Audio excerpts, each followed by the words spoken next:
Okay, here's the recording. Okay, so for this, I want you to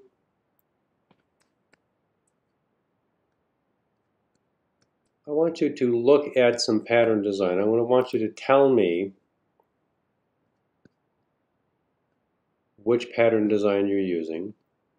I want you to write a little paragraph about it, and I want it to come from some historical source. So in terms of historical sources, this one, the Greeks, the ancient Greeks, 2,500 years ago, 3,000 years ago, I guess between like 2 and 3,000 years ago, they were a very an ascendant culture in the Mediterranean. And so like this is from a mosaic, and this wave pattern appeared in mosaic, on pottery and sculpture. Also, like I mean, now it's used. You'll see this kind of design used in ornament in buildings that would be considered to be neoclassical. So, neoclassical architecture uses designs that were created by the Greeks and the Romans, and also the Egyptians, but mostly Greeks and Romans. And so you could choose from a number. Like if you see this this page here. So these are just some different wave, plant. This sort of like a rectangular fret is called a meander, and that's a very common Greek. It's a very common Greek border motif. So what I would want you to do is look at some of these. You're going to draw your own. Like if it's something that's as recognizable as the meander, you might try doing something that's really more like a more original idea. Or, well, I want you to use this sort of like, whatever your source is, as as sort of like a conceptual source. So like I'm using the wave. Excuse me, I'm not just trying to copy it.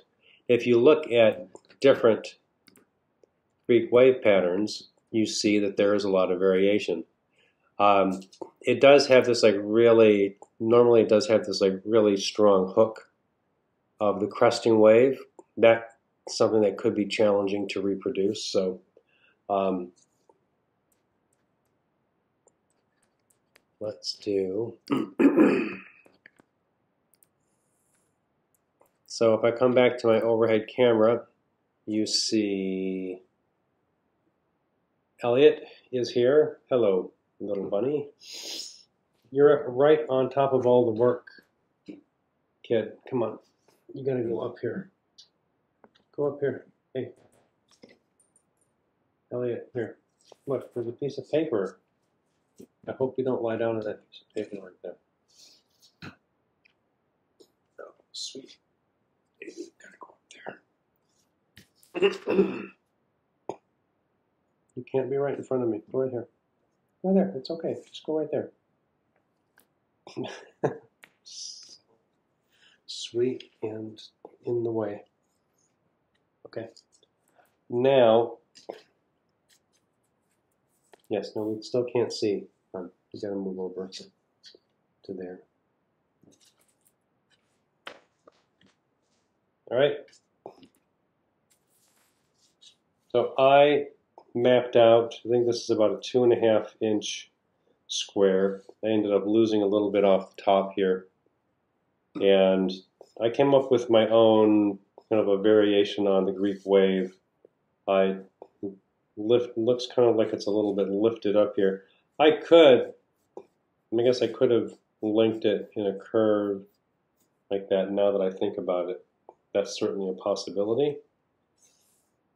And what I started out with is within this rectangle here, I can see that I had something kind of like this right there. So I made this as a potential as a template for tracing, so they can be traced. Where is it?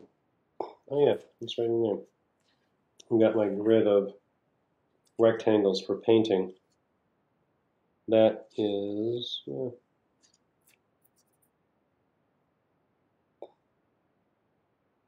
So if I do, I've left myself some room around this. So I've got room to cut it off, cut extra scrap off. Okay. Now, in terms of sources of ancient pattern design, if you look at any ancient culture, think of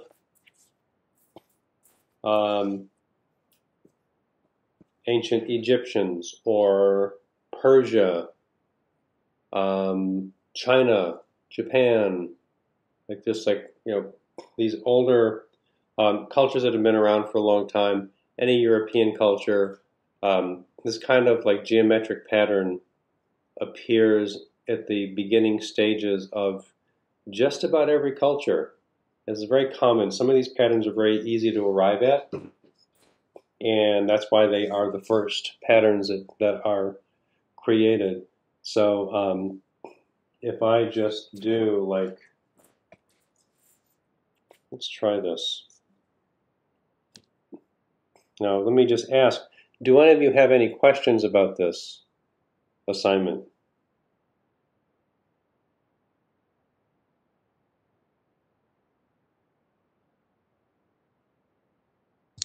Yes. Are you, No? Okay. Duffy, going to eventually be painting each of the separate uh, So motifs and then just mark assembling off. them all together? Oh, look out. Look out, Elliot. 1 inch increments here. Duffy, can you hear me?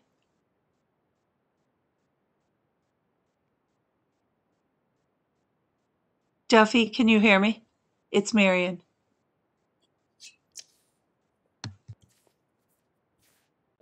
I can hear you, Marriott. He might be off. Thank you. I can hear you too.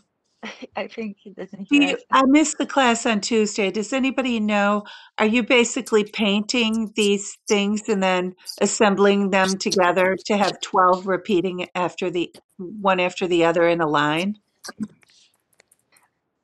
I am not quite sure. We'll have to, I guess, wait and ask in the end. Okay, thanks. I just sent a chat, so hopefully you might see it. Thanks. I'm not very good about using the chat. I'm not tech savvy. Thank you. No problem.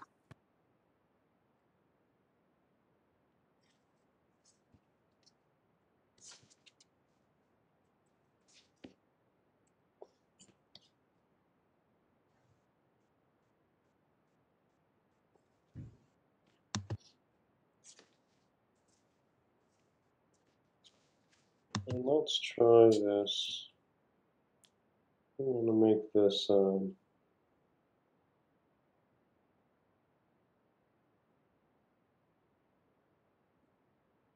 two inches tall.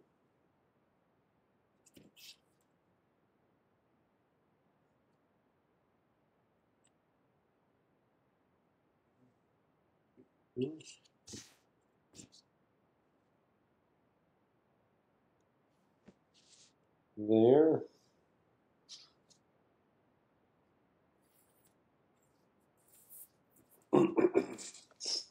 Okay. as a reminder of something I demonstrated before.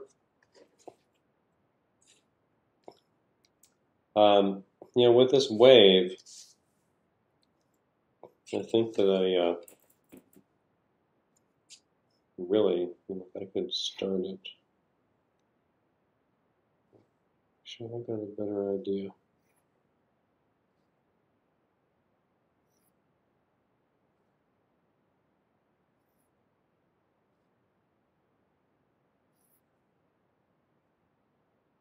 So right here, this could be the basis of all kinds of pattern that you apply. Geometry in a geometric pattern, it's going to have to just approximate that way. Ooh, and this, hey, stop it. Stop.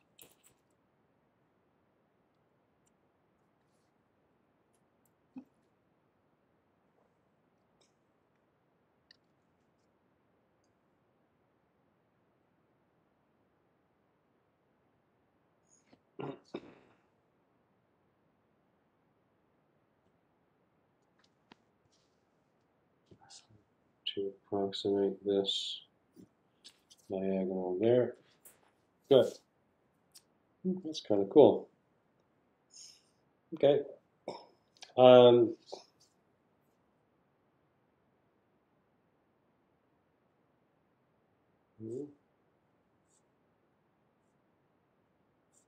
Good.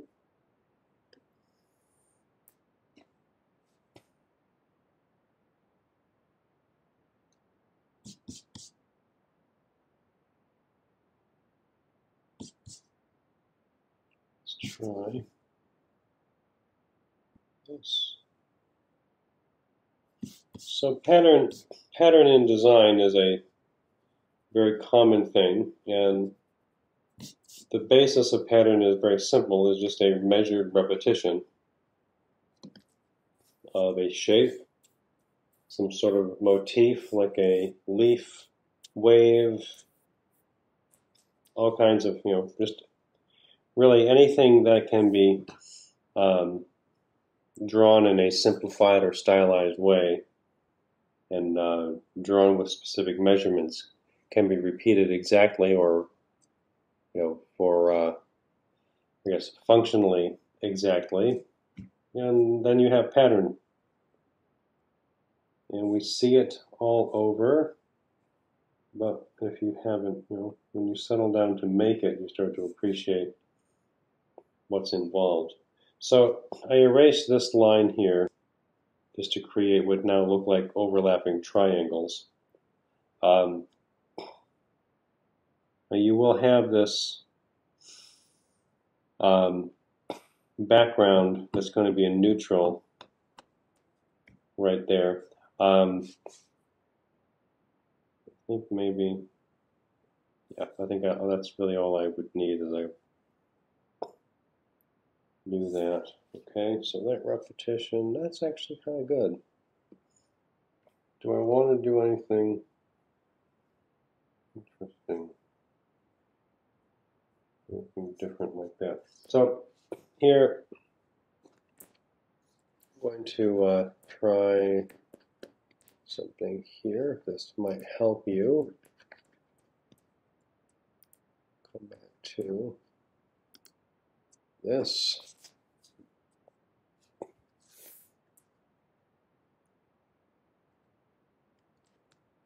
I want to see.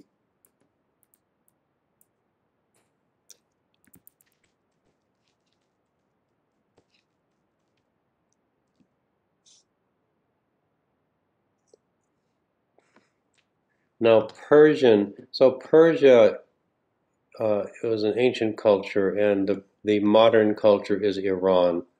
Iranians are Persians, they're not Arabs. And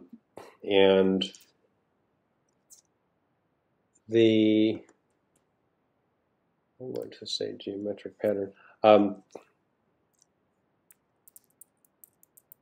The more, I guess, recent or modern, like Islamic pattern is very complex, and I would not expect you to try to take on, you know, something like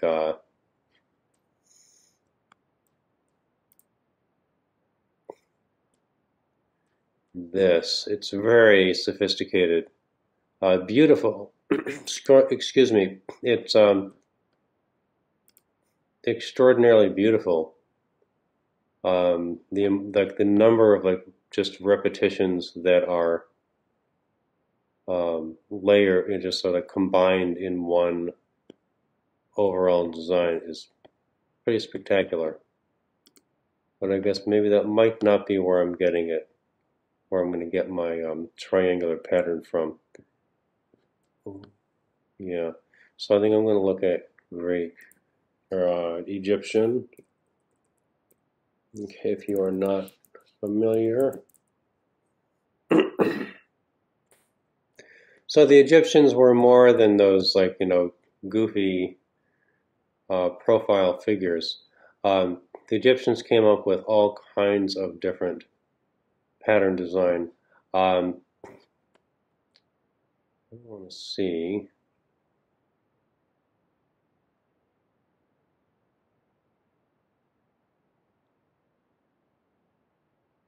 Let's see one. Oh yeah, this like all right, good old. Let's see. You know, I don't object. I don't object specifically to Wikipedia as long as their information is accurate. But really, Wikipedia is an encyclopedia, and that's really pretty. I can use that. Yeah. So one thing I would hope that is that your search might bring you to some number of different ideas. You know, looking for something will allow you to learn about it. Let's go back here. Ah, pyramid. No kidding. That's an ancient Egyptian symbol. Also the lotus.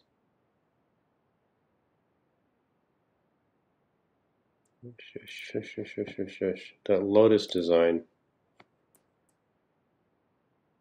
I do that. Oh, I like those pyramids though. Kind of works with this. Maybe what I will do is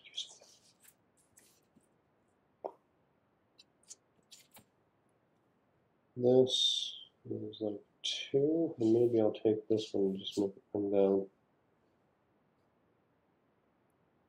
Do that 1, 2. Let me see. Well, you know, if you're wondering about whether or not you should do something, you should try it. So this was 2.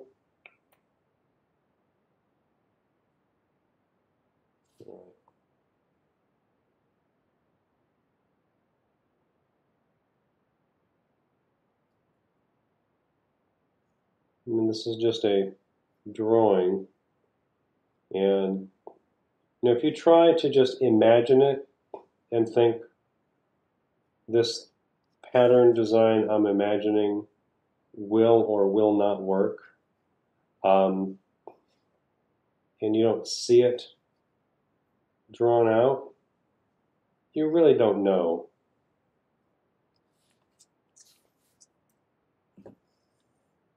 That is kind of interesting.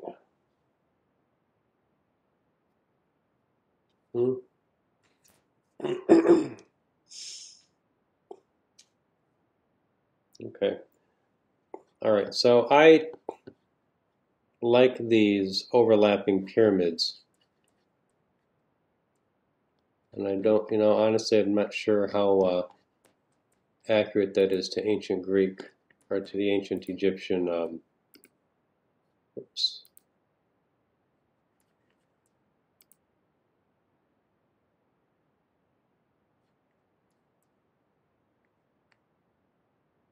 Okay.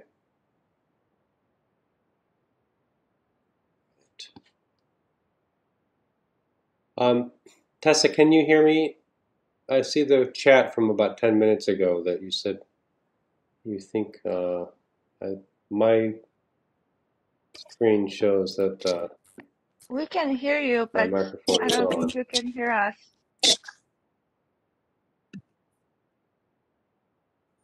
Okay, so I added another angle here. And then what I'm going to do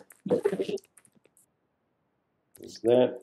So does it help you to watch me go through the process of developing a design?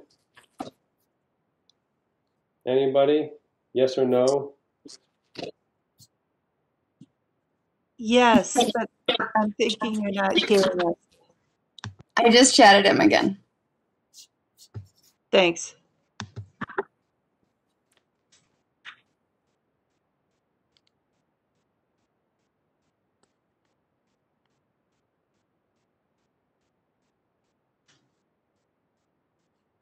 Oh.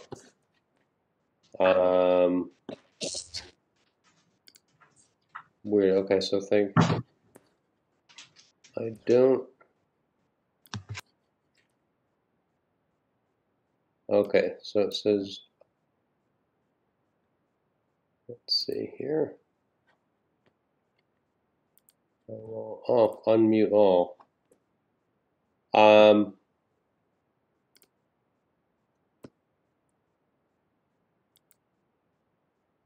Okay. I'm not sure. Yeah, I'm not sure how you all ended up. I didn't do anything unusual, so um,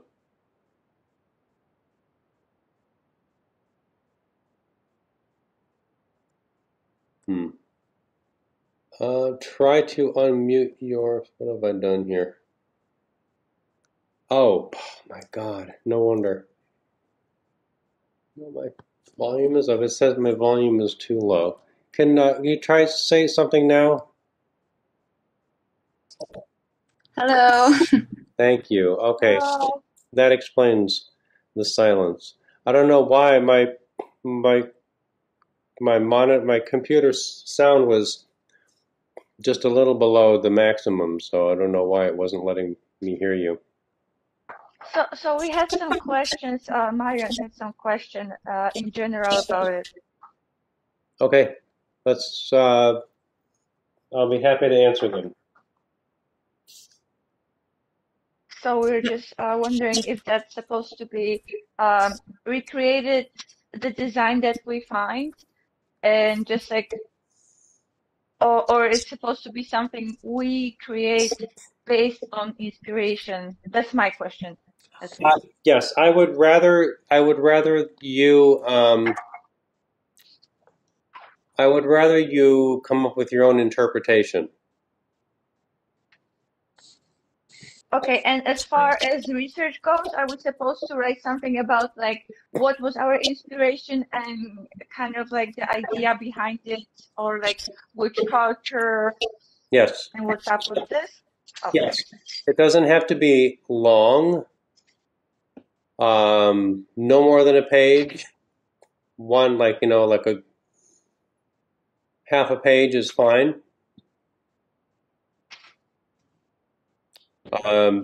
And the I just want I want to know where you got it from, which culture, and tell me a little bit about um, it. Okay, and something not too simple but also not difficult, and there's no like requirement how many colors, like just like Um, something interesting enough. Let me see. Well, I want you to have. Let me just.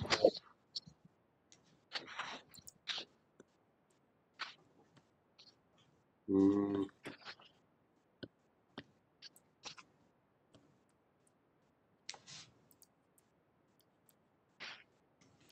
mm, mm.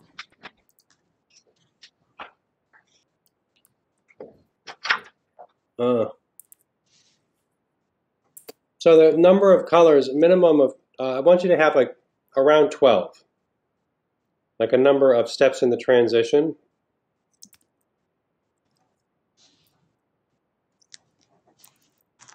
I'm going to go to the document.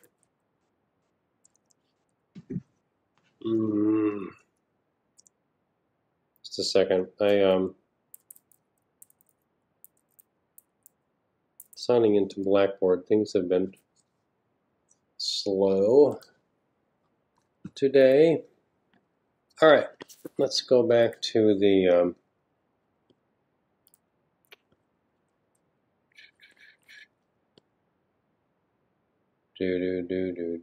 share. So many buttons here. All right, so Blackboard.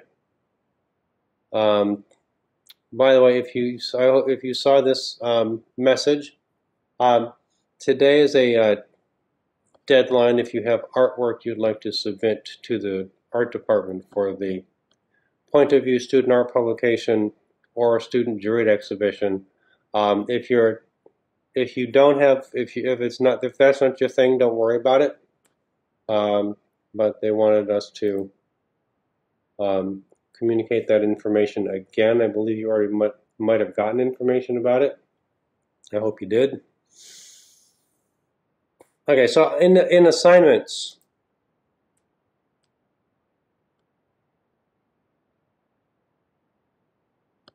monochromatic pattern design document. Now I've added the requirement that you're using ancient culture as a basis for, it's sort of it's like a point of departure for your design. But like these here, I'm flexible on the number of steps of change that you have. So in terms of the painting of it, it's one color or one hue. So in this case, blue for the one on the top. And the hue is here. So this is blue. This is blue with gradually more white in it. And then to the right is more blue with gradually more black. And so you see a pretty consistent scale from very light to very dark, all within one hue. The background is a middle value blue, and the background is the same all the way across, but when you put the lighter colors on it, like the light tints, that background looks dark. When you put the dark shades on it, that background looks light. So that color, that blue behind them, is the same all the way across. It looks like it changes because of the value of the pieces on top. Okay? Down here, this one was painted all on one sheet. This student had a lot of experience painting, and she insisted at the beginning that she could do it. And so I said, okay. And she sure could. So she just mixed up she had her colors mixed, and she just painted all the way across. When it dried, I believe she painted over it the darker, because she went back over and painted that darker border and the drip. But she made the value of the drip change in opposite the change in value from top to bottom. So this green one, this goes beyond the requirement. This is much more than I would expect. But this student wanted to, and she also neglected the middle value strip, so I asked her to paint a middle value strip and put it on the side, which it's kind of hard to see if the pattern is not, if it's not mixed within the pattern.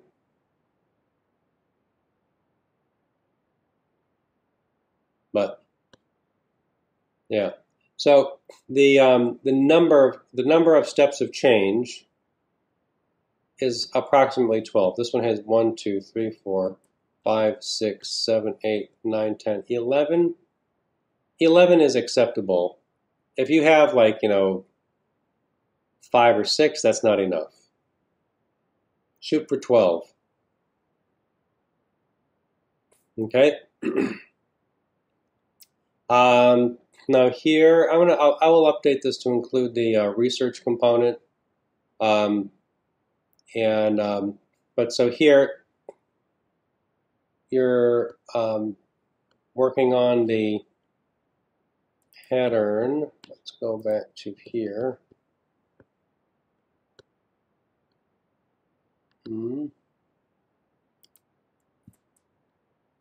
This one, we have this. There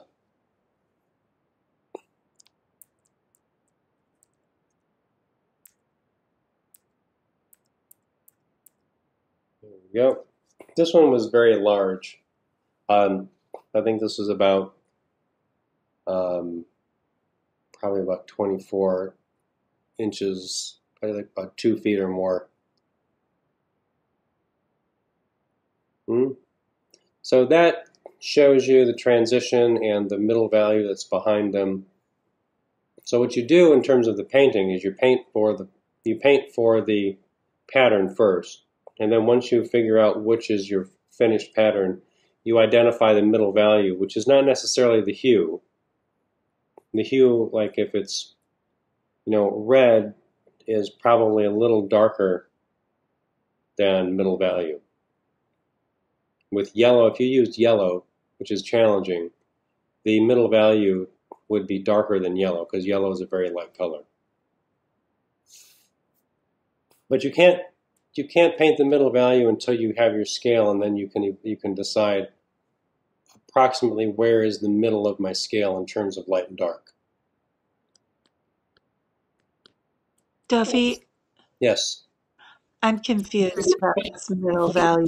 So is the idea that once you've got 12 segments of the repeating pattern, then it doesn't matter if the primary color, for example, let's say you're doing red, is in the middle one, or I guess, let's say you added one and did 13, or you went down to 11. It wouldn't be the one exactly in the middle that, let's say, the primary color that came out of the jar. It's more for the way you did the tinting and the shading, the one that looks in the middle of all your samples that you're using? Yes. Okay. That is it.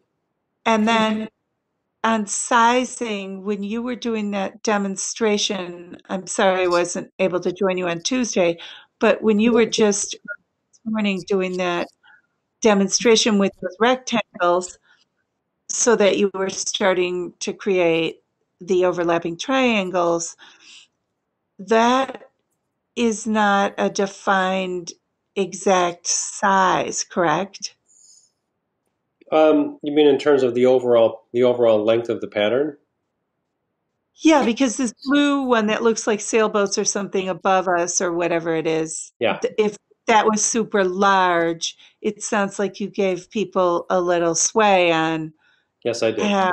Okay. So, I mean, if what you're saying is it has to be consistent for each student's boxes of their repeating segments, but one person could do like a 1 by 2 rectangle sample, and another person could do a 1.5 by 2.5 or something, correct? That is Okay. correct. Yep, thank you. Yeah, I want to leave enough, I want you to have enough, I want you to have the freedom to create the design you want and not try too hard to fit it into set dimensions. There, that's a little better. So the so that's yeah. So the the pattern design is variable because I don't want you to just, and I could give you a pattern design and just have you apply the color to it, but that wouldn't be as interesting for you or for me, because I always like seeing what people come up with.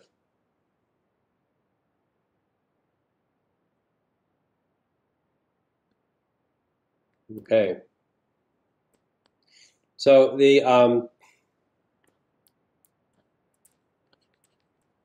document. Okay, so here, monochromatic scale with pattern design. For the assignment, create a monochromatic scale applied to a pattern design in 12 steps. And 12 is flexible. I don't want you to spend, an awful lot of time trying to make it 12 when you have it at 13.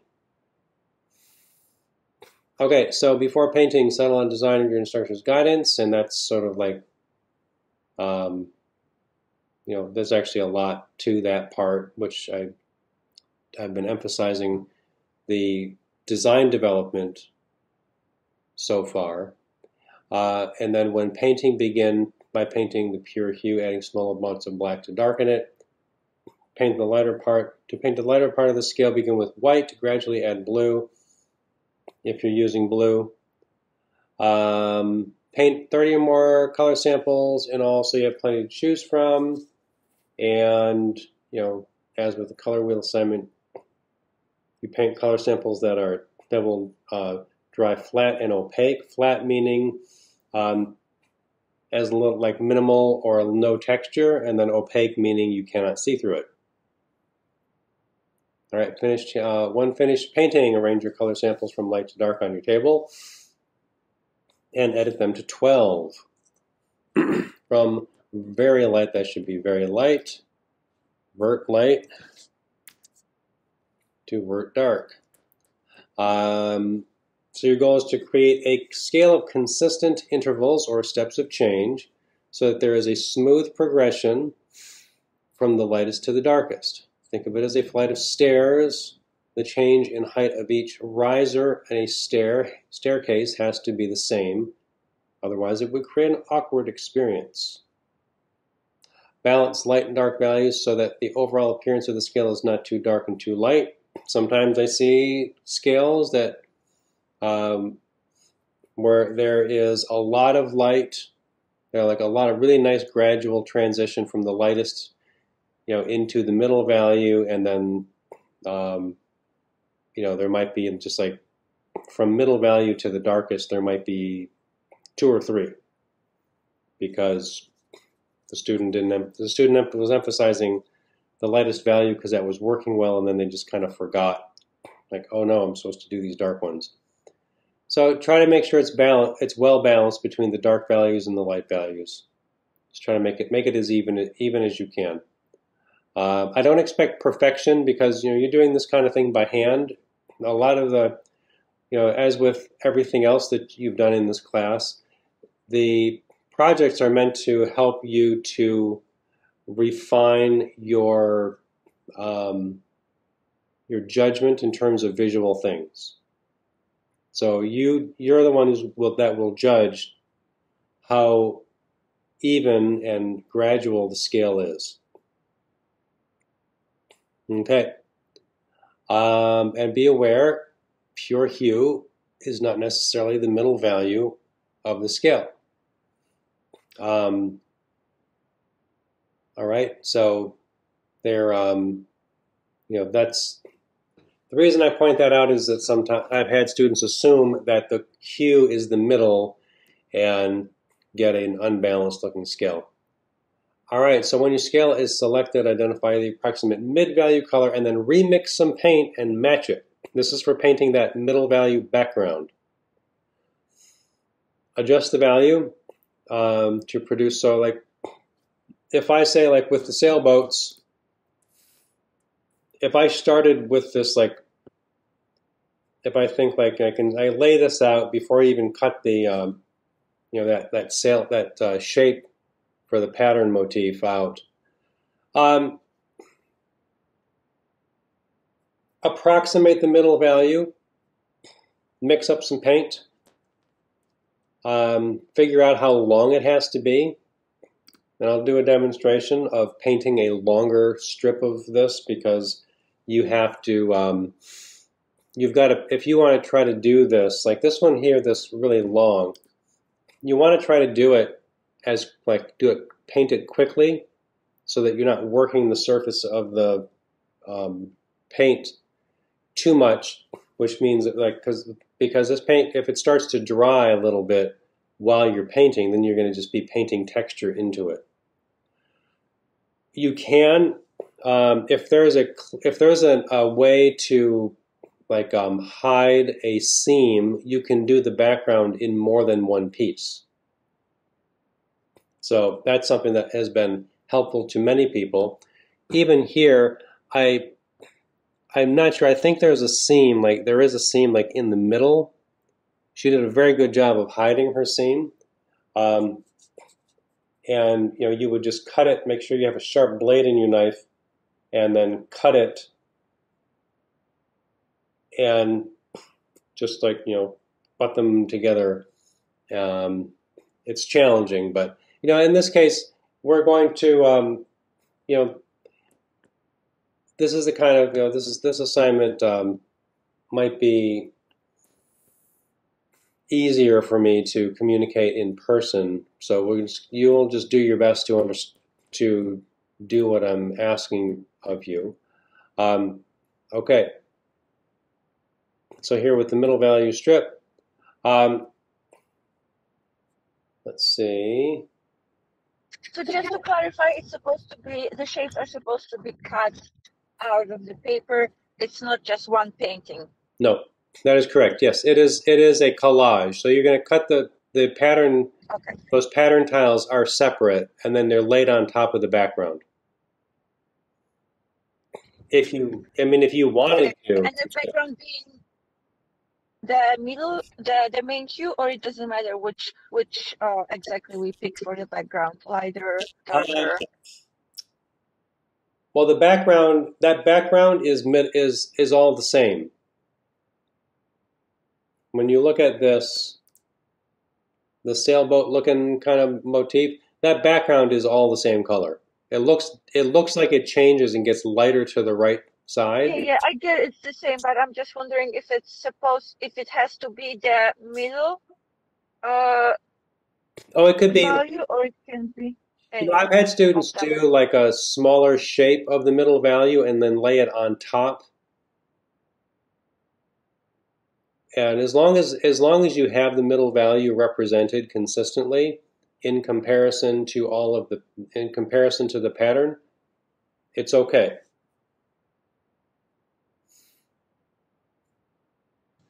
Duffy, I am wondering if I missed because of Tuesday or I'm jumping ahead, but is the general idea, once you choose what you're doing as your motif or the segment or the template, then you are putting down what you think of as your middle value background, and then eventually you're repeating 12 segments on top of it that are the different values of your hue. Yeah. Is that correct? Yes.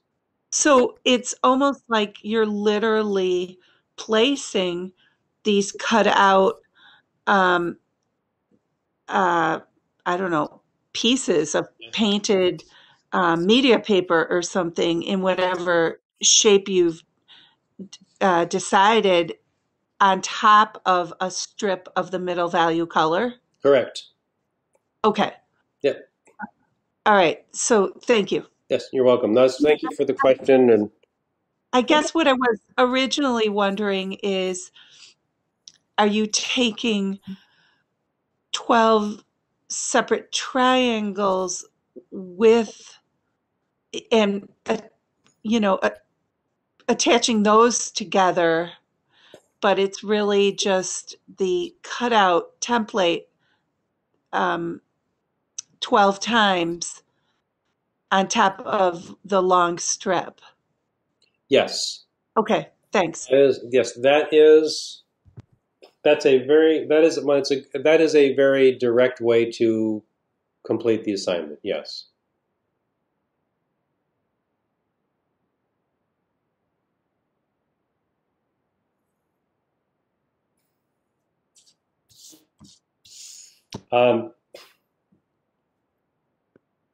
Yeah. So the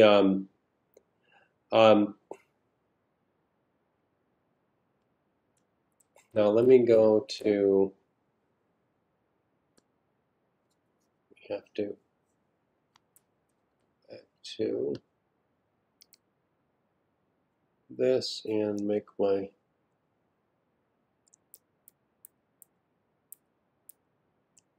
these guys here. So some of these demos made some demo photos like now. So like the initial painting,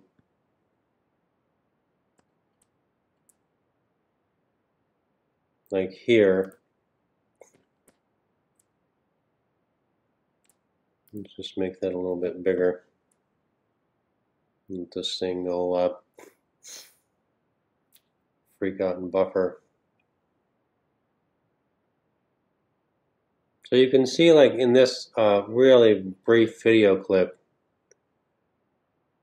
that really super light pink first, and then I put a little bit more red into it, and then I'm painting that.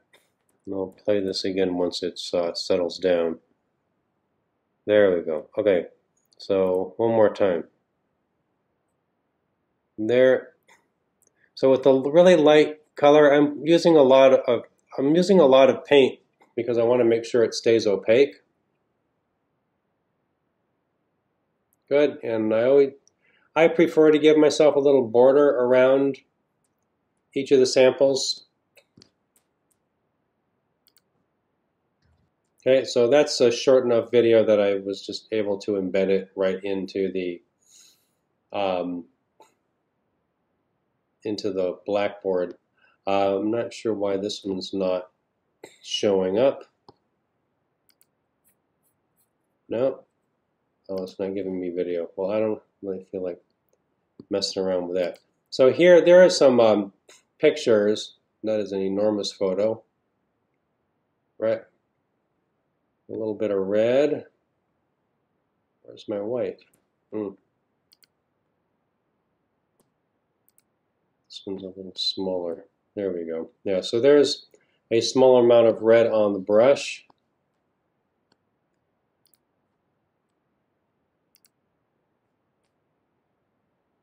Mixed. And then you have the so far. So here I started painting. This is like the really light to getting into the middle, and this was, it's changing, but it's changing slowly. I stopped and painted a red so that I could see what red looks like and just see how far away I still was right here. And so here's an entire sheet.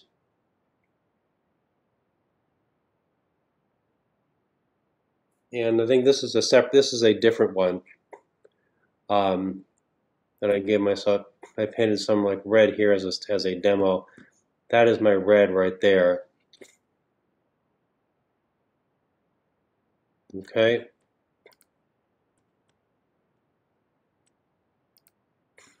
And then there's all of them cut out and laid out so I can see my demo, and I can see I think this is from that, where I didn't quite where I have the red. I had to come back and add a little bit here where I took red and I added a little bit of white to fill in the gap between that red and that light. You can see, like, by comparison, red's kind of like red is a little bit darker than middle. I really love some of these dark colors with the red with the black are really beautiful.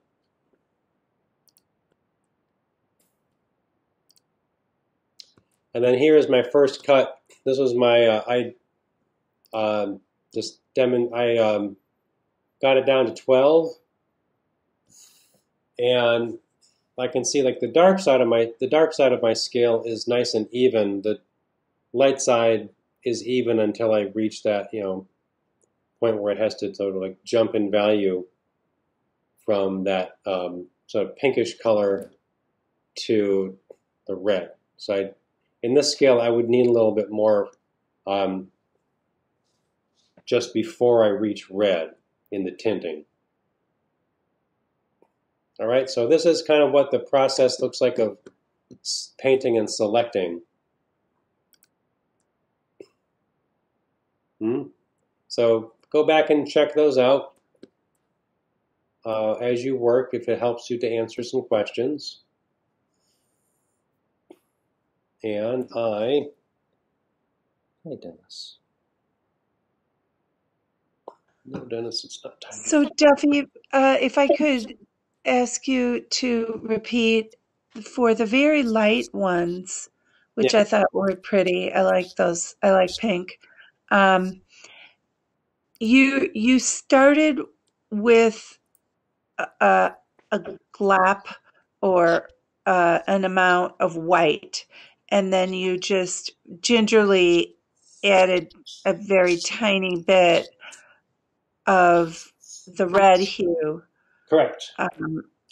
And then when you did the opposite end of did you start with black or did you start with red and then add the black? I started with red and added black. Okay. The reason, in other words, and then you kept adding more black. Yes. Okay. Yep. So if I have the, I'll use blue this time. That makes sense because otherwise you'd have to be adding so much red to overcome a big amount of black. Yes. And it's the same with the light values. If you start with red and add white and try to get that really light color, you're probably going to use all your paint. Yeah, I think I ran into that with one of those color strips we were doing of all those different colors in the wheel. Yeah. And when I messed up the way I was doing it. Mm-hmm. Yeah. Maybe it was like either the blues or the purples or something. The red violets, I can't remember, but. Yep. Well, that definitely, I think it's something to learn about color and the way colors interact with each other. That it takes only a little bit of a dark color to affect a light color. That's for sure. And so with light colors like yellow and white, make sure that your brush is as clean as you can get it and that your cups are clean. I know that if you paint after painting the color wheel, if you've got like residue of blue or red in your brush and you think it's clean, and then you go to try to paint yellow, the little bit of color in the brush is going to change the color of the yellow. It'll either turn it orange or green, depending on what's in the brush. So this white I have here is very old.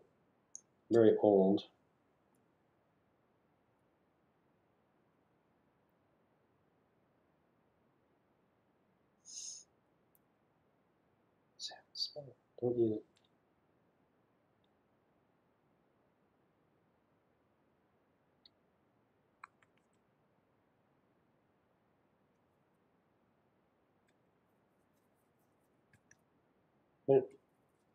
So with this paint, I don't normally add water, but this paint, the water in it is slowly evaporating. So I need to just dip the brush in some water and get that. Now, since it doesn't take a lot of the blue, you wouldn't need to start with too much white.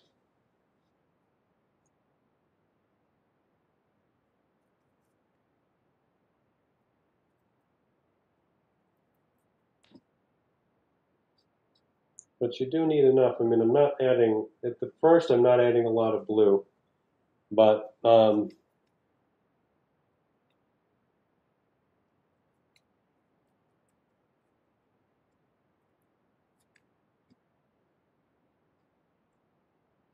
eventually I'll just start to accumulate a larger volume of paint.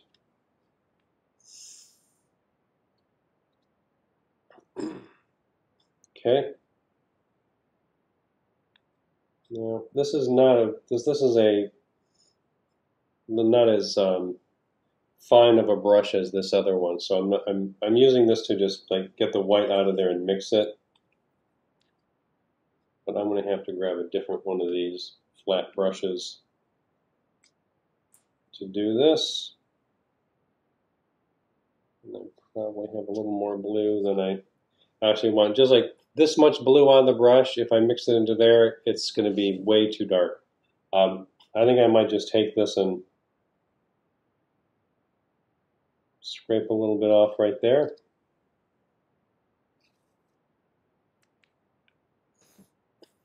Scrape with the brush.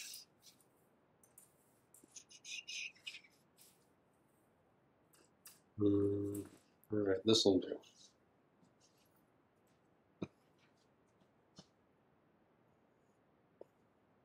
Okay.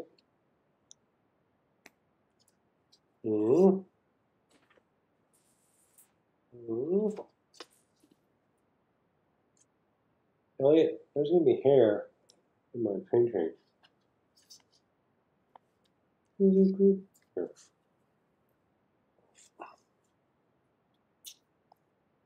All right. So, small amount of blue. Look at that. I didn't even take all of that. So I would start with the very lightest color, seeming almost like it's just like a, this could even be like it's a cool white. Well, I need more white than that.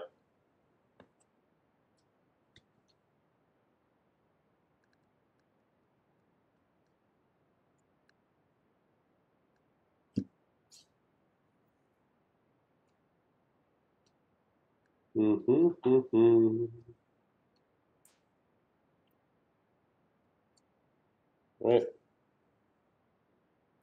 There we go. A little bit more volume of paint in there. That. Oh.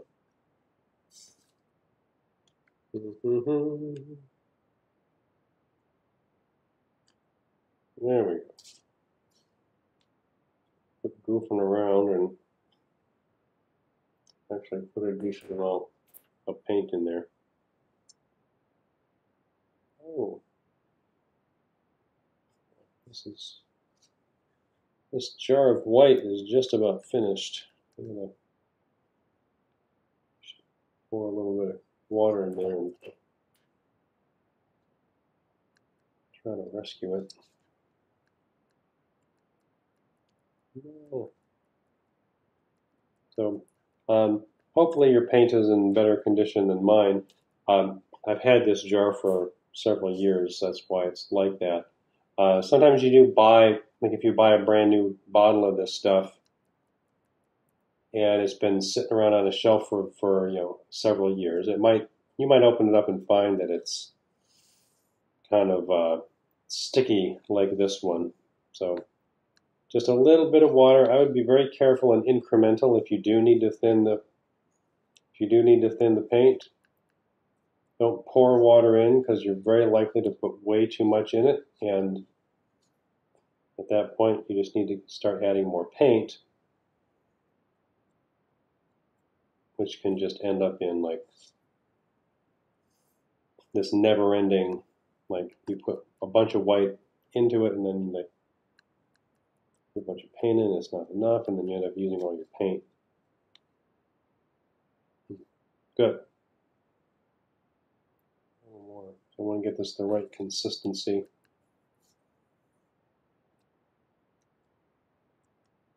Or viscosity, which is like that sort of like density of a liquid.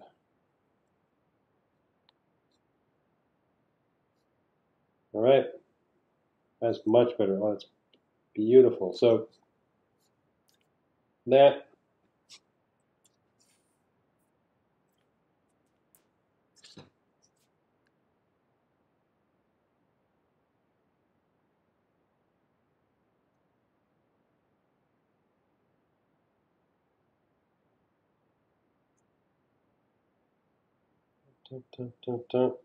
quick across. I'm pressing hard to get the paint off the brush and then stop. There, that's nice and light. Then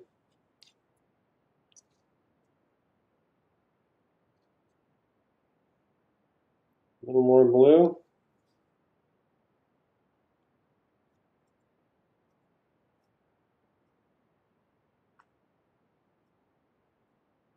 A little bit. So mix it thoroughly. If you only mix a little bit, you might end up with an uneven. That mixing in. So really I'm not putting much of the blue in there. And right now, so in the early stages of it, I'm being careful. I don't want to overdo it and end up, you know, I mean, at this point, if it's really light like this and I put a little too much blue in it, I have time where I can put some white into it and I won't have to add a tremendous amount of white to bring it back. But even with that little bit,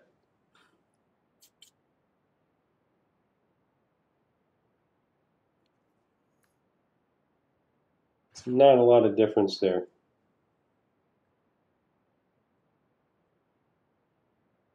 All right, so that tells me I could add a little bit more.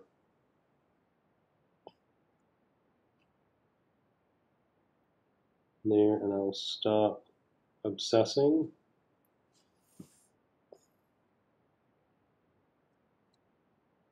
Okay, and then that little bit on the corner. Better. Sometimes it can look like it's just too much at first. Just mix all of it. Give it a chance. But I didn't put much in. Just a little bit on the corner of the brush. I didn't start with a ton of white. I could have started with more white. But I would not, you don't want to start with too much of the white because once it starts to get a little dark, similar to like if you start with yellow and you're adding blue to create the range of green, once it starts to get green, you need to progressively add a little, like more and more blue. And if you start with too much of your base color, you're just going to end up with a ton of paint. Probably better to end up with too much paint than run out, but at the same time, I don't want to have, like, you're going to use up all your paint.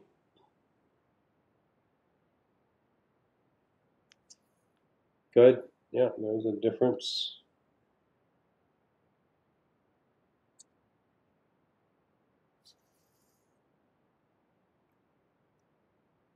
All right.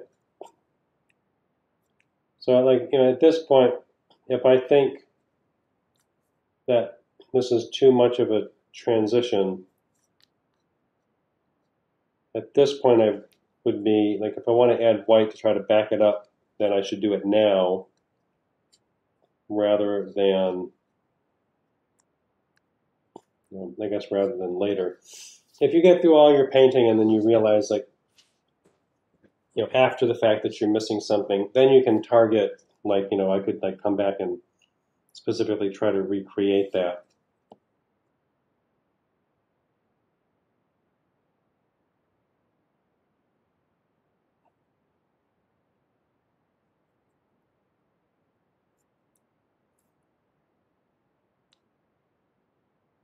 So you don't always have to just back up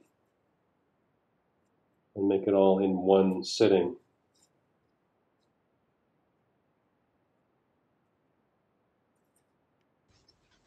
Duffy, how big are those rectangles, and would that be a good size to use for your finished product or your finished work? These rectangles are 2 by 2.5. Okay, it's hard And to judge. yes, these are 2 by 2.5, and the size that I'm painting them is a little bit larger than away. So I guess what I'm asking is, are there, I can't remember now from what we've discussed, are there specific, it's kind of loose in terms of what size Correct. your finished thing is. Okay. That's where I want you to work out. I want you to work out what your design is, at least basically, so that you know the scale, approximate scale that these have to be. Okay, So great.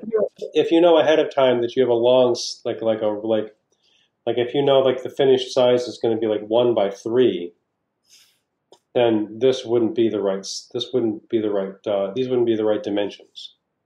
Right. And I learned from the color wheel, I don't know about anybody else, that it seems a little better to have a bigger rectangle of color in case, when you're trimming your Yeah. thing, you mess up. Yes, you want to plan it out so that it's larger than a little bit larger than the finished size. Hey, get out of there! Stop it!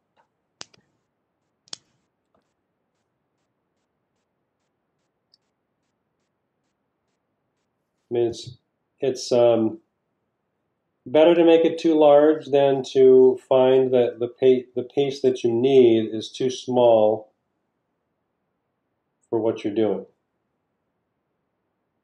You cannot stretch the paper and make it bigger.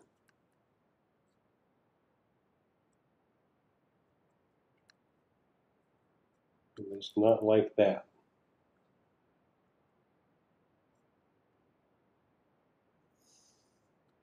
Okay, so I can see now that even like at this value of blue, I need to add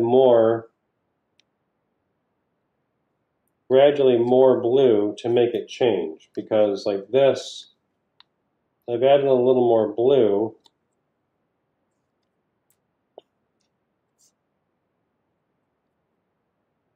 And it's a little darker. If I go right up to, I can try this, like paint right up to the edge of that other one. I mean, as you know from painting the color wheel, you have to let these dry before you can evaluate. This is a little bit darker. That's okay. I think I can start adding greater amounts of blue as I go here. But this is it. As with so many aspects of these assignments, how much color, how much should I be adding is a judgment call for me.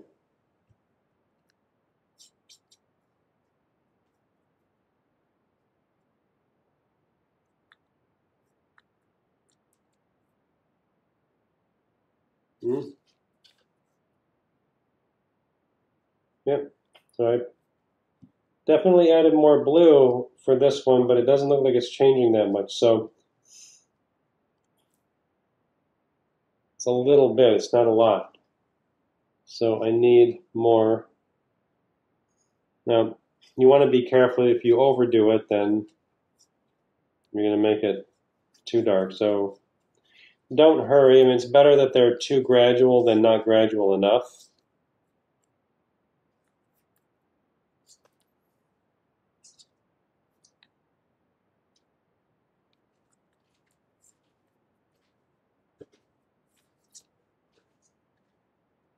No, that's different. I can see that there's a difference there. It's actually pretty good.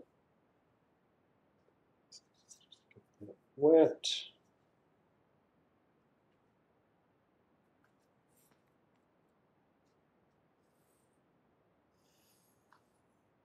Ah.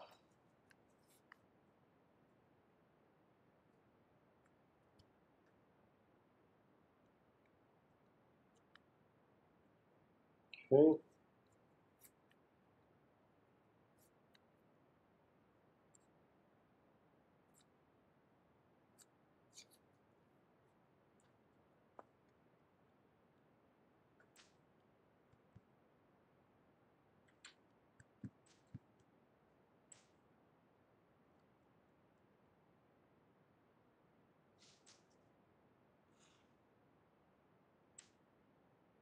Okay.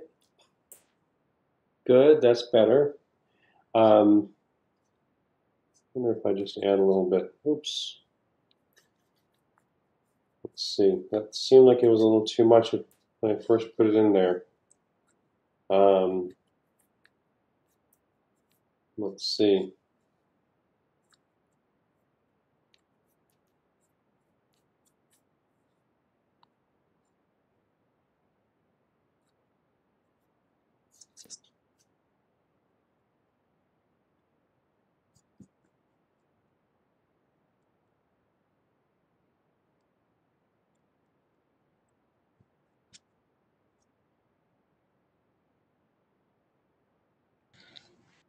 Duffy, is the true hue or color what comes right out of the jar? I meant to ask you that when we were doing the color wheel, like Hmm? the red is, or the blue is what they consider the basic primary color, correct?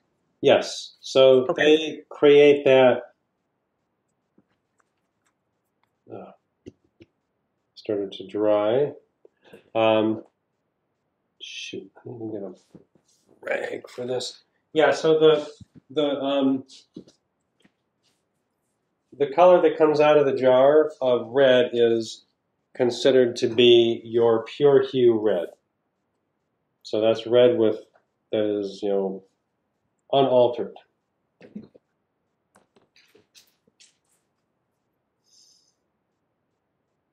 All right. So and this is the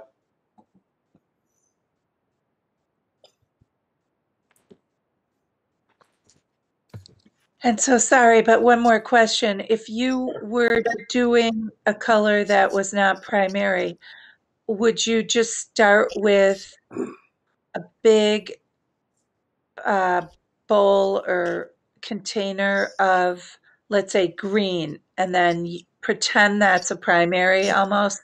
yes.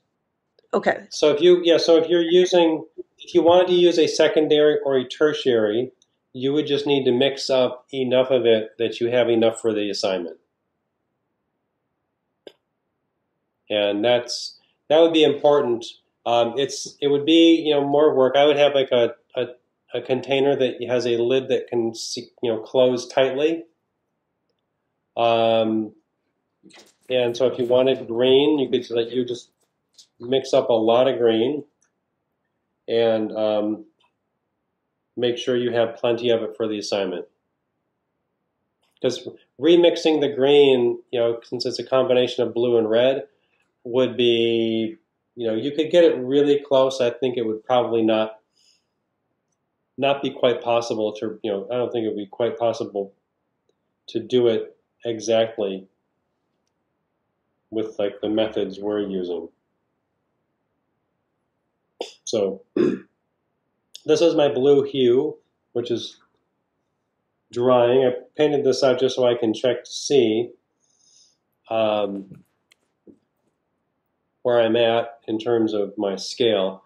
That is, this is pretty good. I'm getting some nice colors here. Man, I love that blue. Isn't that a nice blue right there? That is beautiful. Yes, if you're talking about the third one up, in my opinion. Yes, that.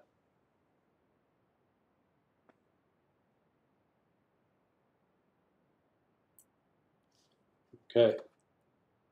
So I will continue.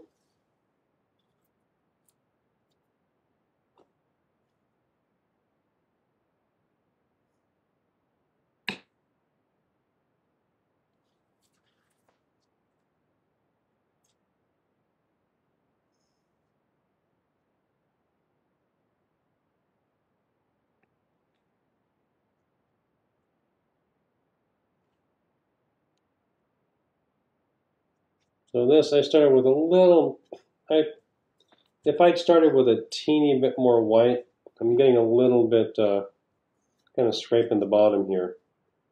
But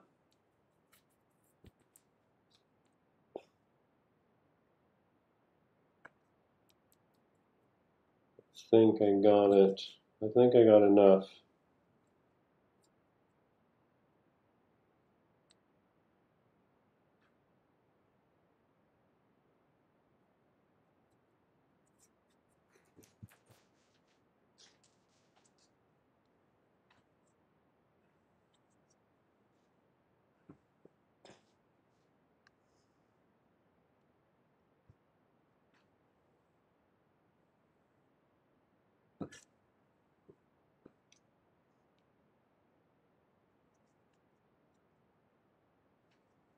Elliot, come in here.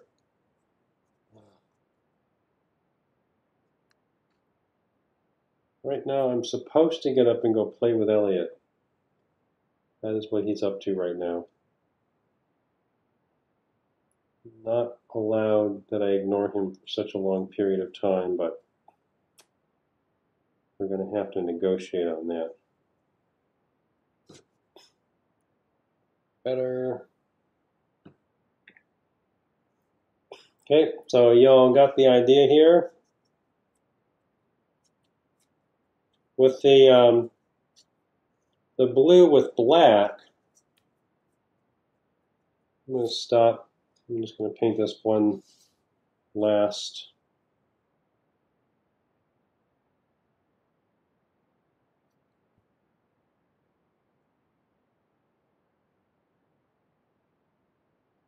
Really, this is a demonstration, so I don't need to really fill in my rectangles.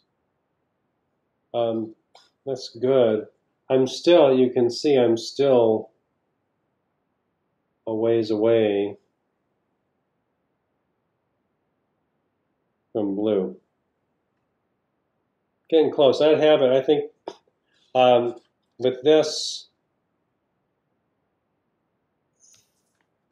if I just continue painting here, by the time I get to this, I think I'll have it. I'll have plenty to choose from the light value, the light end of my scale.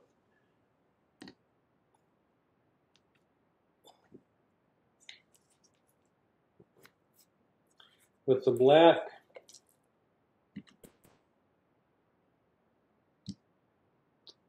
similar thing.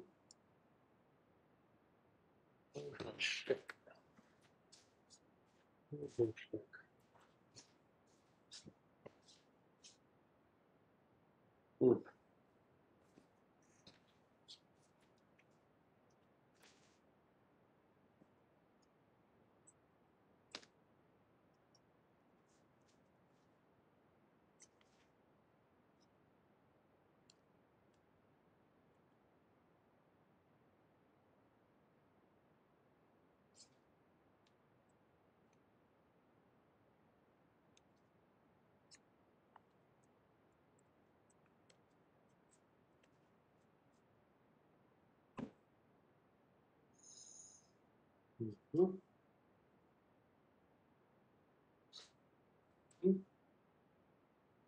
Okay.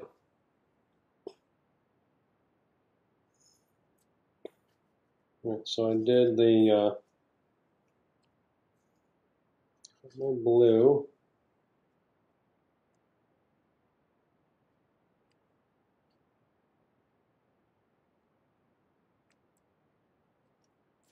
It's like just a small amount of black.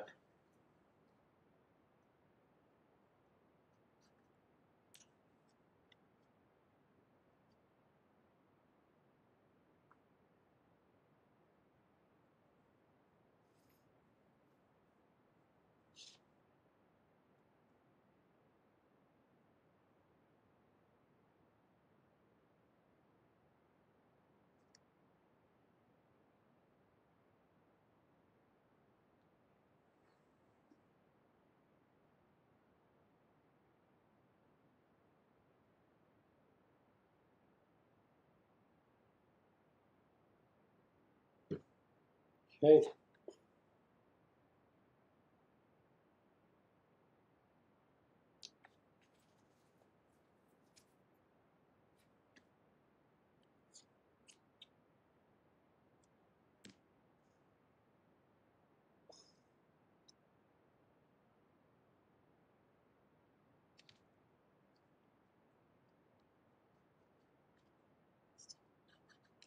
I think I need to just put a little more blue in there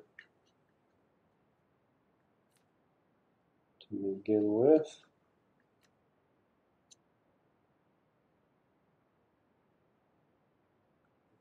Black.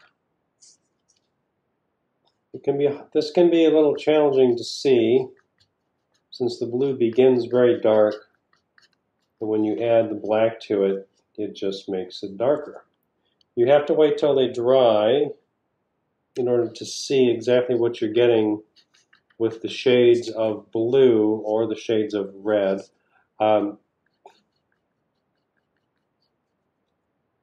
If you use yellow, you should be aware that black tends to turn yellow green. And that will, in terms of shading yellow, it doesn't really fit into a color scheme of yellow if there's green in it. The reason that the black turns the yellow green is because there is a little bit of blue in the black. Black is sort of created. Black is really an artificial it's a creation of sort of like a conceptual thing. There are black pigments, but everything has color, and so we see something as black, like charcoal, but it actually has there is a little bit of color in it. And if you think, there are three primary hues: red, yellow, and blue. The darker hues are blues and reds. And so black will either skew toward blue or red, and usually it's blue. And so black, if you black would have what we might say is temperature. It's either cool or it's warm. If it tends toward red, it's a warm black. If it tends toward blue, it's a cool black. There we go. Hey. Where are you guys?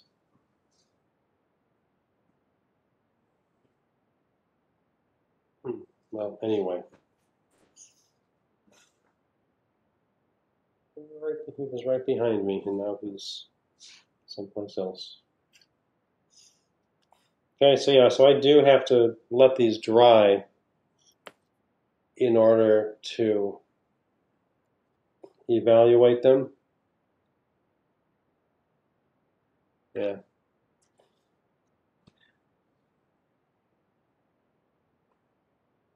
So trust the process and just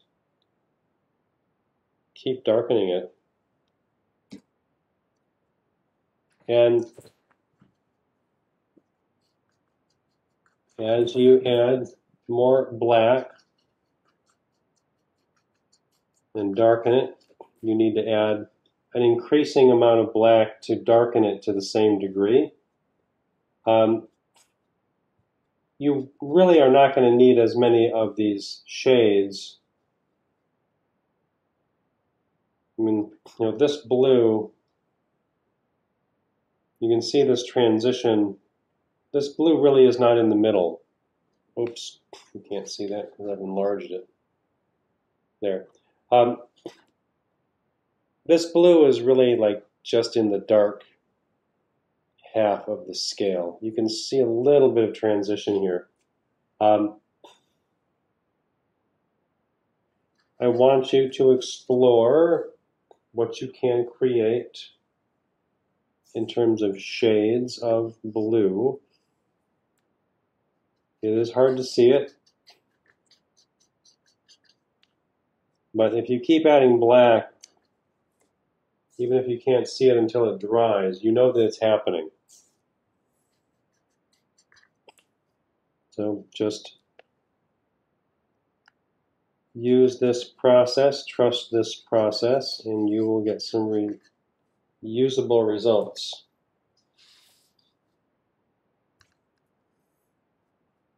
Okay.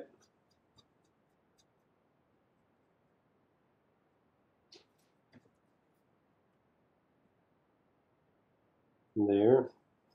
All right. So if I were doing the assignment, I would make sure I'm filling those all in. But as I darken it, as I keep darkening it, I find that I can see a difference. And so I might have thought that this was done, but I'm still getting darker colors that are very dark but still read blue. I can still see blue in them. Hey, one moment, please. Hey, come here. Come here. What are you doing? Here. You're so cute. So wild sometimes. Oh, your claws of your little feet are sticking into me. Okay, hug him a little bit. Okay, now you can go. No, I know. You gotta wait till I'm finished. Okay. Good. So this is so I would have, with this, I still have to fill in, so I would keep with the white, adding blue, I would just add more and just try to get a good transition up to blue. So this is my hue. Then I'm shading this and adding black to it and darkening and darkening and darkening. And it gradually just continues getting darker. So I'm dipping my brush into the water because my black is very dense. Just like my white, I've had it for a long time. The paint is still good, but it's a lot of the water has evaporated, so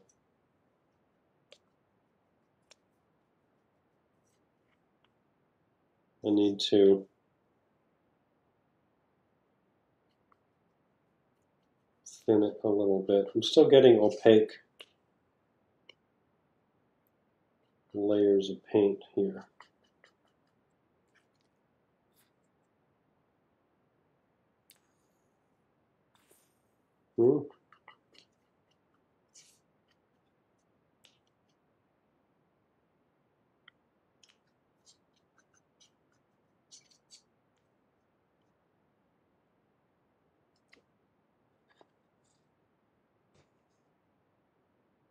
Oh, that's nice. This might be my ending spot here. This is very dark. So I don't want you to use black or white in this. I just want you to have an extremely dark color that is, is blue with black in it as your darkest, and then your lightest is going to be white with a teeny amount of blue. And if I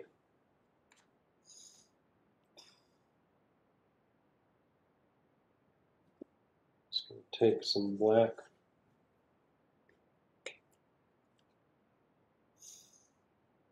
Right out the jar here.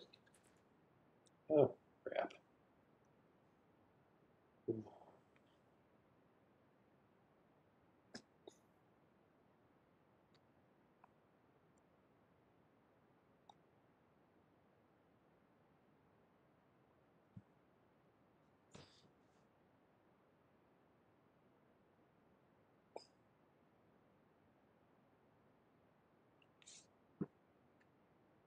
Taking this right out of the jar of the black. I've got a little residue of blue on my brush. I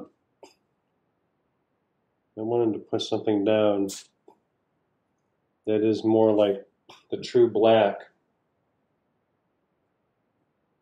Excuse me, focus camera.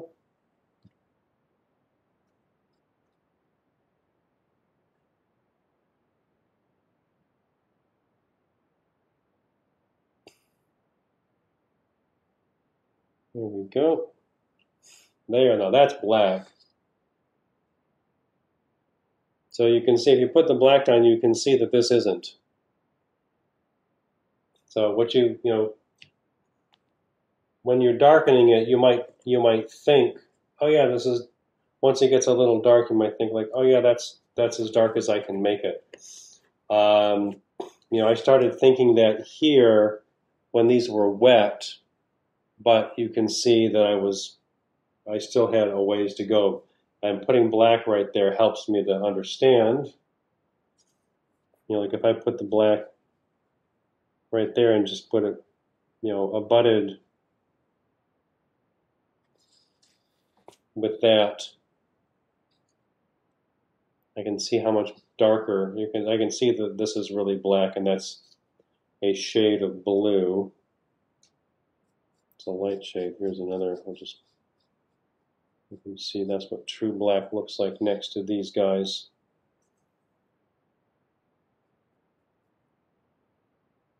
Even like right there.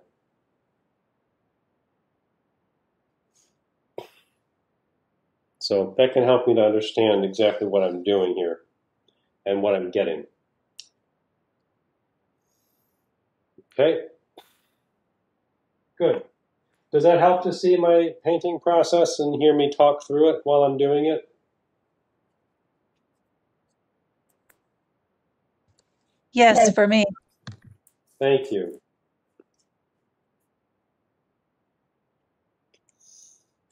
So this, you know, I could get, you know, this is like a larger, this is an 11 by 14 paper. Mine, I'm using Bristol, which is a little thinner than your meteor paper. Yeah, this is 11 by 14. If I do it, you know, if I do it right, I can get my samples out of this, you know, one sheet. But you know, if you need two, use two.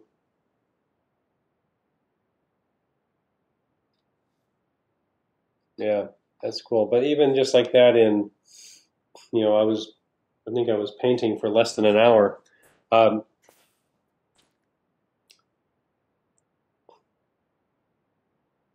Maybe an hour to get that while I'm talking about it. So, well, you probably notice this with the color wheel. Once you start painting, it just starts to advance because it only takes so long to mix a little bit of color into something, paint out a sample, put a little bit, you know, mix a little bit more color into it, and then paint out a sample. So once you have it set up, or in an organized way with you know, the consistent sized marks, you know, just like consistent sized areas on your sheet, this can go pretty quickly. And so I would say it is better to paint more of these rather than fewer of them. The goal is not to guess and try to make 12 and be correct. You know, make 30, make 50. I don't care. I mean, just make sure that you have plenty so that when you cut them out and lay out your initial, like if I, finish painting this page, I mean, like really with this one, I would just finish these and I'll probably have enough to do my entire scale. How many is this? 1, 2, 3, 4, 5, 10, 15, 16, 17. I've got 17 here. I could probably get 12. I might want to paint, actually no, I have 17, then I have 18, 19, 20, 21, right? 5, 10, 15, 21, yeah. I think I need another one here. But, you don't need to worry about counting them. The initial number that you're painting, it's going to vary from person to person. One person might paint 25, one person might paint 35, and if you both get good consistent scales from it, then you both did it right.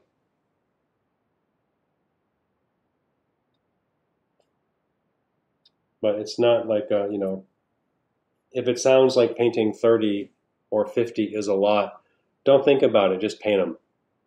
You'll probably find you start to get a larger and larger number fairly quickly. All right, yeah. So you can see this really nice. And here, like the reason we use matte finish paint is that when I shine light on it, I don't get reflection. The matte finish scatters and absorbs the light.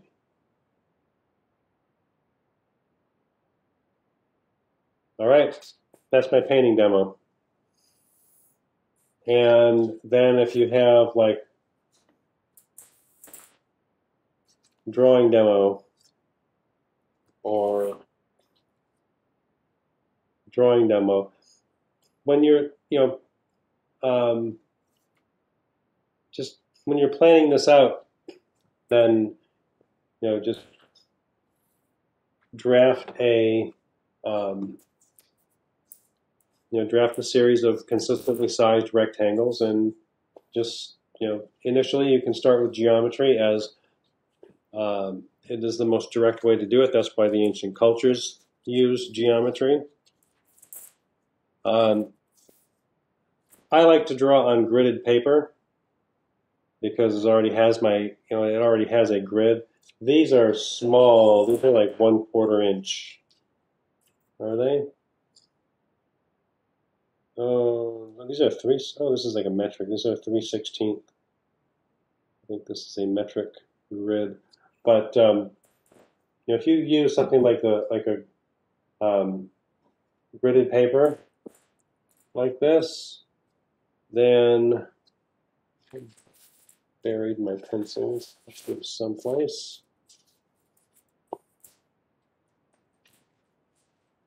Yeah, well, what did I just throw them someplace? What the heck did I do? There we go. I can just, do this. 1, 2, 3, 1, 2, 3. There's a 4 by 4. There's a square. 1, 2, 3, 4. 1, 2, 3, 4. So, using a paper that has a grid already printed on it saves you the time of drawing out a grid. And if I'm doing this smaller, initially, then I have, so here I can do my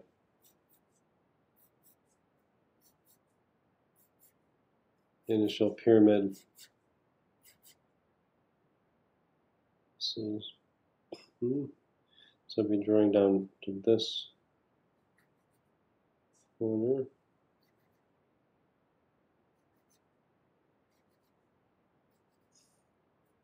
So yeah, that's nice. I mean, Does it surprise any of you how simple it can be to arrive at a decent pattern?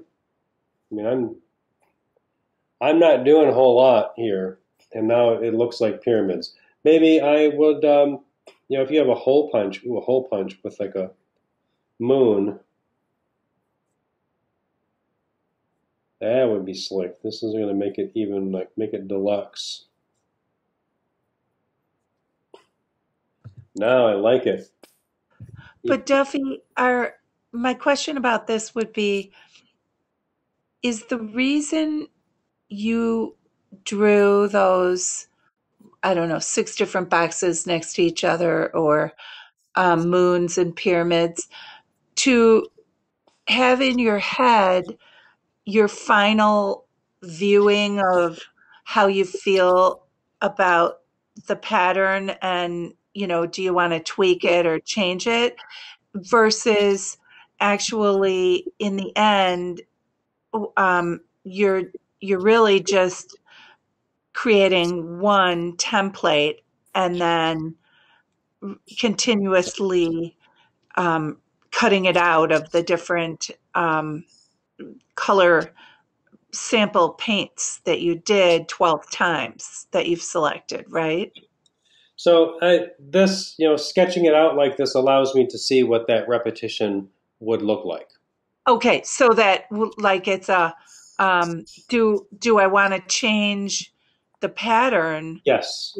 Based on, instead of just doing one box, you're trying to force yourself to look at it as almost like a finished product. Correct. Okay. That is, yes, and thank you. That's a very good question and comment, because that is process. And process is like, I don't know, if I decide like triangle, yeah, sure, why not? That'll work. And then I just assume that this is going to be good. This gives me an idea of a much better idea of what I can expect from it than just banking on the triangle working. I'm sure I could make a successful pattern for the triangle, and repeating it. But this allows me to think about, like this up here, this repetition of pyramids and moons is starting to tell a story, right? I mean, you can imagine that this is about something. And if I just, assume that, I want to just, use a triangle and I figure it'll probably work, that doesn't really demonstrate a whole lot of engagement in what you're making. Okay, but then my other question would be, let's say you kept making this thing you're doing right now even more involved and interesting and cool. When you do go to make one segment of it that you're using as your template, are you then literally kind of overlapping, or are you just cutting off before the next moon comes? It'll look better if I cut a rectangle, like a rectangle with an angle. Okay. Because if I overlap them, I'm going to get, like, it's going to kind of like bend up. Right. So then can you show me where, like with your pencil, I don't want you to have to ruin your drawing, what the actual cut of the template with that pyramid with the moon over it would look like? Yeah, it would be... what if you put your pencil over the top of it, like where the side would be, Let's just do this. Like, I guess what I'd say, an enlarged template of the pyramid with the moon over it. So this is my shape right here.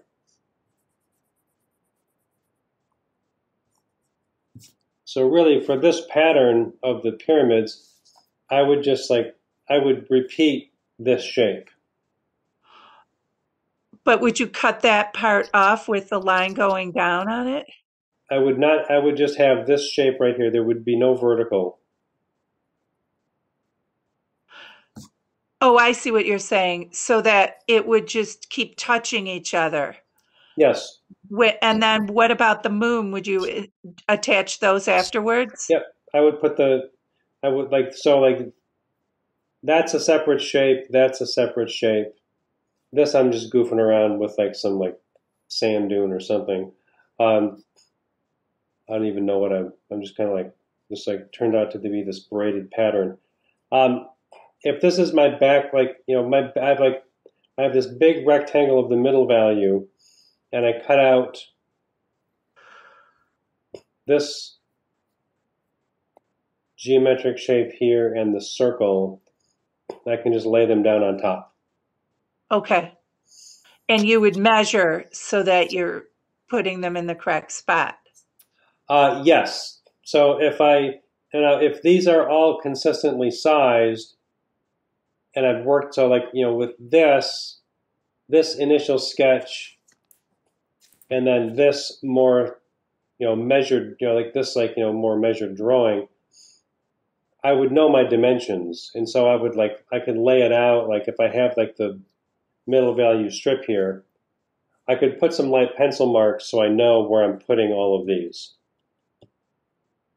Well, I'm talking more about the moon. Yeah, the moon Okay. yeah, you want to make sure, like if, like see, like you can see the difference. I just like made this, freehand sketch here. Oops. I made this freehand sketch on the gridded paper here, and this was what I was drawing, and like what I drafted out very carefully. I like this better, so I think I might alter these dimensions. But really, if I start with a background of the middle value color, and I cut out this shape and then the circle, like the circle for the moon, I'm going to make sure I measure out, before I place them, that I know where I'm putting them. Thank you. Yep. So yeah, so this is actually, I kind of like this. I'm happy with that. But this is where, one drawing can get me part of the way there. And it was, it's good that I'm talking and, demonstrating multiple times how to draw this, because my design's changing every time I draw it. And the more I draw it, the more I consider it, and the more I have a chance to improve it. If you make something, you come up with a design and you decide this is good. And you show it to me and I say, yeah, it's pretty good. And then I ask you what else you got, and you think, well, I was just going to go with this one. How do you know that it's the best thing you could have come up with? And the answer is you don't, because you only made one. You have nothing to compare it to.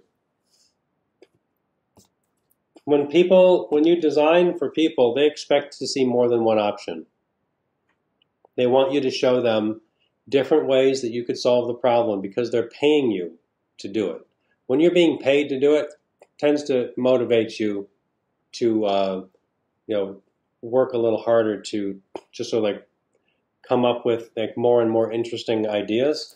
And, you're also on a timeline, so you can't do that forever. You've got to learn to like work through ideas quickly so you can present multiple options to your client without taking too much time. Your client doesn't care if you have other work. It's really pretty bad form to tell a client, well, I couldn't do any more than one option for you because I have all these other jobs. It's like, oh, so mine doesn't matter to you. Okay. They might just decide they're going to go look for a different designer. I know I don't like hearing that. I have heard that from, I'm on the board of directors of my building that I live in, and sometimes we hear that from some of our vendors like maintenance or painters. They might not clean up very well after they're finished, or they might not complete the work that we expect them to do. And I've heard from them like, oh, well, we have other jobs that we have to get to. Like, I don't care. You didn't finish all the work that I hired you to do. Nobody likes hearing that. So please don't ever tell a client you're too busy to do a good job, which is basically what you're saying, what that is saying. So process, make multiple. I mean, this gets, to me, drawing this out on the gridded paper, this is getting more fun. This is like, this up here, this is okay. This is kind of like, a little sterile. This is getting more fun. This has got a little bit more life to it. I know that with Egyptian design, one of the other motifs that occurs in ancient Egyptian design is a stylization of the Nile River.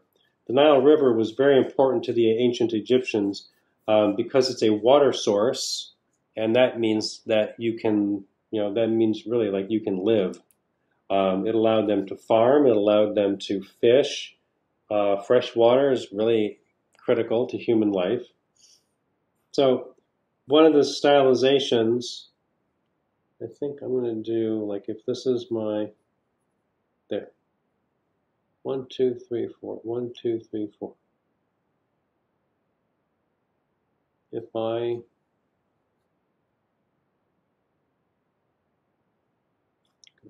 there.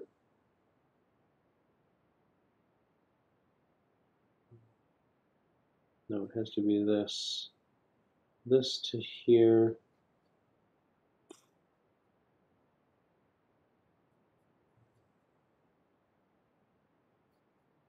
Go.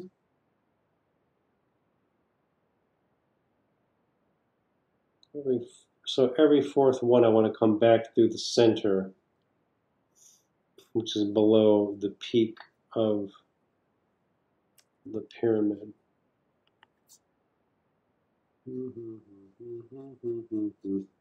So I'm doing this from memory because I know that the Egyptians used this.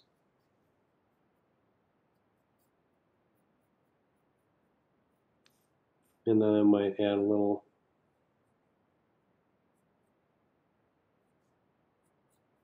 because I've seen this sort of like concentric waves to represent the river or water.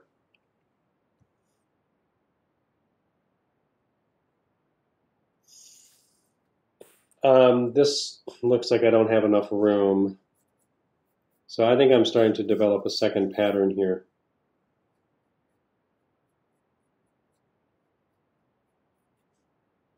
Because I would need to make more rows of this to get multiple. Looks like, it's like making it look like I have multiple layers of wave.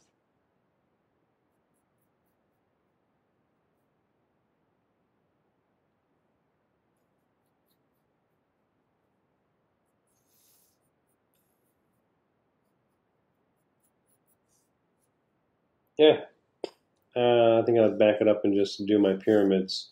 That would be enough. The pyramids with the moon and that background would be enough. It's just kind of hard to quit sometimes. All right, so it's 10 o'clock, and I think we're finished. I will, let's see. So breaking this down, you need to have a pattern design. You need to have the color transition. So there are two parts to it. You should start with the pattern design and work out, even if it's approximate, what your pattern is going to be and what the size is going to be so that you know which size of pieces you're painting.